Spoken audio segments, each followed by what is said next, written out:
नमस्कार दोस्तों आज मैं आपको नसों में ब्लॉकेज या नसों में वीकनेस कैसे होती है, किन कारणों से होती है, शरीर पर इसका क्या प्रभाव पड़ता है, किन किन खतरनाक बीमारियों को जन्म देती है और घरेलू तरीके से इसका रामबाण इलाज क्या है, सब कुछ इस वीडियो में आपको बताने वाला हूँ। हमारी आपसे एक रिक्वेस्ट है, इस वीडियो को शुरू से लेकर लास्ट तक बिना स्किप किए जरूर देखें। नसों में ब्लॉकेज की शुरुआत किसी भी धमनी की आंतरिक परत को नुकसान पहुंचने से शुरू होती है। यह नुकसान diabetes, high blood pressure, cholesterol, hormonal बदलाव, धूम्रपान या सूजन जैसे कारकों से हो सकते हैं। समय के साथ कोलेस्ट्रॉल, वसा, कैल्शियम और अन्य पदार्थ मिलकर एक प्लाक बनाते हैं और धमनियों आर्टरीज के आंतरिक दीवारों पर जमने लगते हैं। इस प्रक्रिया को एथेरोस्क्लेरोसिस कहते हैं। यह प्लाक धीरे धीरे नसों को कठोर और संकरा बना देता है, जिससे रक्त प्रवाह बाधित होता है और शरीर के विभिन्न अंगों तक पर्याप्त ऑक्सीजन युक्त रक्त नहीं पहुंच पाता है।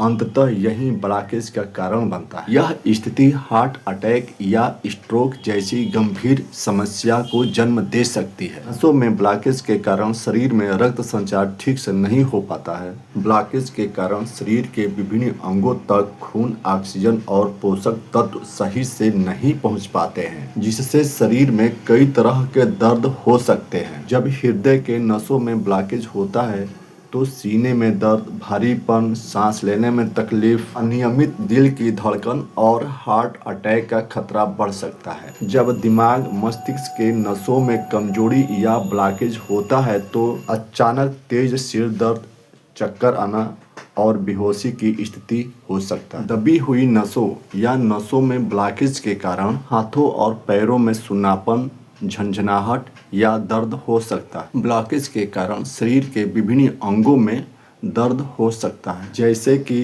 गर्दन में दर्द, कंधों में दर्द, पेट में दर्द, कमर में दर्द इत्यादि। नसों या धमनियों में ब्लॉकेज को खोलने के लिए सबसे बेहतर उपाय आपका एक्सरसाइज है। सुबह उठकर 25 से 30 मिनट तक तेज वॉकिंग करना, साइकिल चलाना या तैरना शरीर में रक्त संचार और हृदय स्वास्थ्य को बेहतर बनाता है। इसके साथ साथ अनुलोम विलोम करना भी हृदय स्वास्थ्य के लिए फायदेमंद हो सकता है। हालांकि यह ब्लॉकेज का इलाज नहीं है। गंभीर मामलों में चिकित्सा उपचार जैसे कि एंजियोप्लास्टी या बाईपास सर्जरी आवश्यक हो सकती है, इसलिए डॉक्टर से सलाह लेना महत्वपूर्ण है। दबी हुई नसों या ब्लॉकेज को खोलने के लिए मैं आपको बहुत ही कारगर घरेलू उपाय बताने जा रहा हूं, जो सिर से लेकर पैर तक सारी ब्लॉक नसों को खोलने में मदद कर सकता है। चलिए बताना शुरू करता हूं। सबसे पहले लहसुन की 1 या 2 कली को ले लेना है। मैं यहाँ 2 लिया हूँ और साथ में कच्ची हल्दी का 1 टुकड़ा ले लेना है। दोनों को बारीक पीस लेना है। 1 गिलास गुनगुने पानी में इन दोनों को डालकर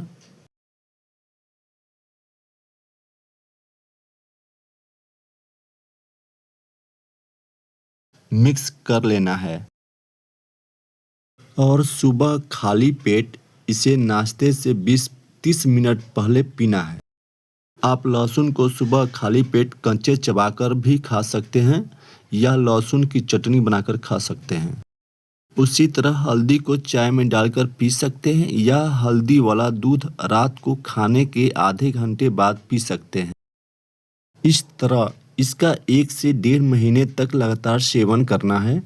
कुछ ही दिनों में आप जानकर हैरान हो जाएंगे कि यह नुस्खा शरीर के लिए कितना फायदेमंद है। लहसुन खाने से खून पतला हो सकता है क्योंकि इसमें एक ऐसे प्राकृतिक गुण पाए जाते हैं जो खून के थक्के बनने से रोकता है और प्लेटलेट्स को आपस में चिपकने से रोकता है। लहसुन में मौजूद एलिसिन नामक कंपाउंड खून के थक्के बनने से रोकता है और रक्त परिसंचरण को बेहतर बनाता है। लहसुन रक्तचाप को नियंत्रित करने में भी मदद करता है। नियमित रूप से लहसुन खाने से एलडीएल यानी खराब कोलेस्ट्रॉल के लेवल को कम करता है और HDL यानी अच्छे कोलेस्ट्रॉल के लेवल को बनाए रखने में मदद करता है। लहसुन में मौजूद एंटीऑक्सीडेंट गुण नसों में कोलेस्ट्रॉल के जमाव को रोकता है और ब्लड सर्कुलेशन को बेहतर बनाता है। लहसुन कुछ दवाओं के साथ प्रतिक्रिया कर सकता है, जैसा कि रक्त पतला करने वाली दवाएं। इसलिए लहसुन खाने से पहले डॉक्टर से सलाह लेना जरूरी है। हल्दी में करक्यूमिन नामक तत्व होता है, जिसमें एंटी इंफ्लेमेटरी और एंटीऑक्सीडेंट गुण पाए जाते हैं। हल्दी नाइट्रिक ऑक्साइड के उत्पादन को बढ़ाती है। इससे रक्त वाहिकाएं अच्छी तरह काम करती है, जो रक्त वाहिकाओं को साफ करने, चौड़ा करने, सूजन को कम करने और रिलैक्स देने में मदद करता है। शरीर में लंबे समय से इन्फ्लेमेशन, सूजन की समस्या है तो इससे हाइपरटेंशन में बढ़ोतरी होती है। हाइपरटेंशन का मतलब है उच्च रक्तचाप, जिसमें धमनियों पर रक्त का दबाव बहुत ज़्यादा होता है, जिससे हृदय को रक्त पंप करने के लिए अधिक मेहनत करनी पड़ती है। हल्दी में मौजूद करक्यूमिन नामक तत्व इन्फ्लेमेशन को कम करने में मदद करता है। इससे धमनियों पर रक्त का दबाव कम हो जाता है, रक्त वाहिकाएं अच्छी तरह काम करने लगती है और ब्लड प्रेशर कंट्रोल में रहता है। हल्दी शरीर में बैड कोलेस्ट्रॉल के लेवल को कम करती है और गुड कोलेस्ट्रॉल को बढ़ाने में मदद करती है। हार्ट ब्लॉकेज की गंभीर स्वास्थ्य समस्याओं को दूर करके हार्ट अटैक और स्ट्रोक जैसी खतरनाक बीमारियों से बचाने में मदद करती है। इस तरह हल्दी और लहसुन का सेवन करके नसों के ब्लॉकेज को खोला जा सकता है और कमज़ोर नसों को मजबूत किया जा सकता है और ब्लड सर्कुलेशन को बेहतर बनाया जा सकता है। हार्ट अटैक और स्ट्रोक जैसी खतरनाक बीमारियों से समय रहते हुए बचा जा सकता है। दोस्तों, आज के लिए बस इतना ही। अगर वीडियो आपको अच्छी लगे तो वीडियो को लाइक, कमेंट और सब्सक्राइब जरूर कर दीजिएगा।